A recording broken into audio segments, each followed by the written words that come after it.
Welcome back to The Late Viewer, where we talk about movies everyone's already finished talking about. Today I'm going to be talking about Obsession by Curry Barker, and I know no one's done talking about Obsession, but I saw it a couple days ago and I just had to jump in because there was so much I have to say and so much things I wanted to discuss with you guys.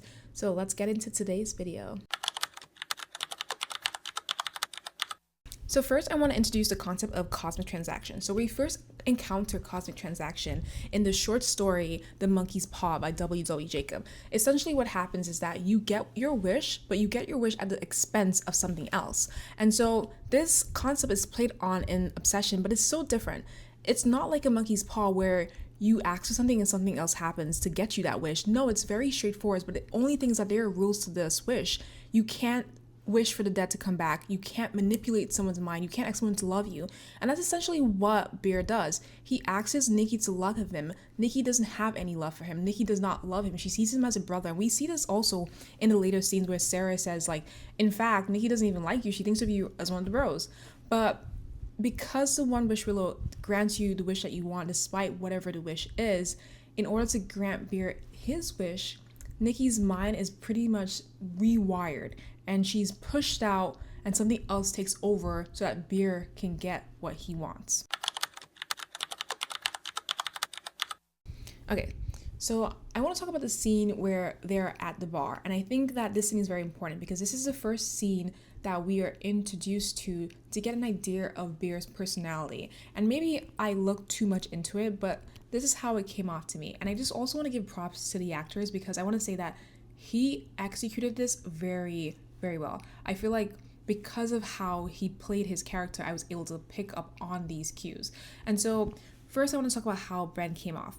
So Ben comes off as very regressed, very like small, very shrunken. And I think he intentionally does that, and his character again plays it very, very well. But clearly something is wrong, but Ben is not willing to offer that information to his friends. Instead, he wants his friends to pull it out of him. And we see this because when they're saying, let's toast, instead of just saying, hey guys, my cat died, instead he says, let's toast to Sandy. And in doing so, obviously people are going to be confused, like, why are we toasting to Sandy? And so that forces a question, which then in turn causes him to confess, like, well, my cat died. You know what I mean? And so this is the first instance where we kind of like see how Ben's personality is, where it's this form of like regression where he needs kind of like caretaking, where he feels like he needs to be rewarded, checked in on, etc. And so I just thought this scene was very I thought it was very interesting. Let me know what you thought about this scene. Okay, so after the bar scene, we get to the scene where Bear makes his first wish, and his only wish because it's the one wish willow. But I really do want to talk about this because I have so much to say. So Bear, I want to just add, I feel like no one's mad about Bear for initially making the wish, because I equate this to real life when we say things like, if a family member or someone passes away, we might say, I wish they were still alive. But I think when we say these things, we just know that the universe is not going to be bending to our wishes. We know like these wishes unfortunately hold no power. And so when Ben initially makes that wish, I give him a pass because how is he to know that this is actually going to come true? I think when all this ends is when he finally realizes, well, very quickly he realizes that the wishes do come true, because when he looked over to his right, here's Nikki still standing at the door, and he's like, whoa. And he's like, why is she still there? But then Nikki walks to the car, and then Nikki's acting weird, and he's like, something ain't right, which rightfully so, it's not right. But I want to talk about this because I feel like this is almost a mimic. So Nikki has now come under this spell because of the wish that Bear wished for, and she desperately just wants to be with him, and she wants to be in his house. So she's like saying like, please take me to your house. And he's like, no, Nikki, I think you should go inside, I think you're drunk. And she's like, oh my god, you're right. But then she says, my cat died. Let me tell you why I think this scene is very important. She says, my cat died, and Ben is like, girl, your cat ain't died. Which is right, her cat did not die.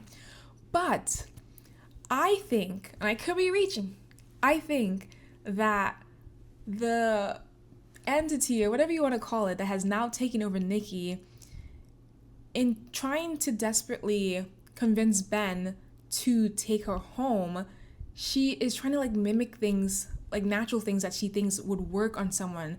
And she got this concept from Ben because she saw that showing sympathy or being in a position where you need sympathy makes people do certain things. Listen, I could be wrong. I don't know. But that's how I saw it.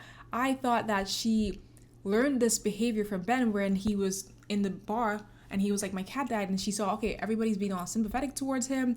They're like, oh my God, Ben, if you need anything. And so the entity that has now taken over Nikki, I mean, obviously she uses the same line to him, my cat died. She probably meant to say something else, which she did because she says my dad died. Well, my dad is dying instead. But she uses that because she's like, okay, if I want this man to take me home, I need him to feel sympathetic towards me. And that's what happened. I don't know. Let me know what you guys think. Again, I could just be reaching here, but that's what I thought from this line. Let me know what you think. I know in the prior scene I kept saying Ben. I don't know why. Ben just sounds more like than Bear. But Bear, I'm sorry. Let's move on. And let's move on to the performance. And the performance, and I mean performance as in how Nikki or the entity that is in her is performing. I think we see this a lot where when Bear is not looking, that performance drops. And it's almost like it's terrifying. It's definitely terrifying because, for example, when she sees Bear looking at her, she keeps up the performance because this man wants her to love him, and so to do so, she has to always look like she loves him. But when he's not looking, there's no one to do this performance for because her whole life now, unfortunately, is to love Ben because of that wish. And we see this play out in several instances. When Bear is asleep, she's not sleeping, she's awake watching him. And this scene was played out when he was like laying down, he wakes up and she's like in the corner of the room. He's like, whoa, why are you over there? And then she's like, I like watching you sleep. But then also we see like so many like very robotic, very unnatural movements from her. And I could almost like argue that, and maybe it was like a glitch or something, I could almost argue that in that scene where she's in the corner of the room, like just watching him sleep, her face almost looks like disformed or, you know, very like disfigured. And I could say like, was that a grab? Like, was that Nikki trying to like come through or something or break away? I don't know. But also the scene where they're being intimate, Ben isn't looking at her in that scene, so her face unfortunately is very void, no emotion, but she's making all the sounds of someone who is enjoying an intimate moment, which is very sad. So that was something else that I noticed, and I feel like a lot of people could also argue that that's not necessarily true because there have been scenes where she lashes out, but these were the scenes when Nikki broke through, because all the scenes where she like yelled at Ben and she was still under the control, she was always smiling. Even in the scene when she was saying no, she was like smiling, saying no. She's like, no, no, no, no, no, but she's smiling. Even in the scenes where she got angry at Ben, she's like, Bear, like, she's always smiling. But the scenes when she actually looks angry and afraid are the scenes when the true Nikki is able to like slip through a little bit and just be like, oh my God, like what's going on? And there's just so much more scenes to explore in this movie. I want to wrap it up with two more scenes that to me were very impactful, and then I'll stop. So this next scene was the scene where Bear is like, so much has happened with Nikki. She's done so much, and he's now desperate, and he like goes back to find the one wish willow, and he looks at the back of the box and there's a number, and he's like, oh, like surprised, like there's a number. So he calls the number, and I think this scene is like very important. So many people has also pointed this out, that when he calls the number and he the guy on the phone says to him, yeah, do you want to like change it? He doesn't say yes, he wants to change it. He says no, just alter it. Like, you know what I mean? Like, if at any point people were thinking, you know what, Bear is gonna redeem himself, he failed miserably, because he gets to this moment where he's like, he kind of has like an out, not really an out, and he instead the first thing that he wants is not to completely erase this spell or this wish. He wants to alter it. And he's like, well, alter it where, blah, blah, blah. And it's like, again, it shows you more of his personality. More and more in the movie, we see more of his, like, how he thinks, how he operates. And it's like, my guy.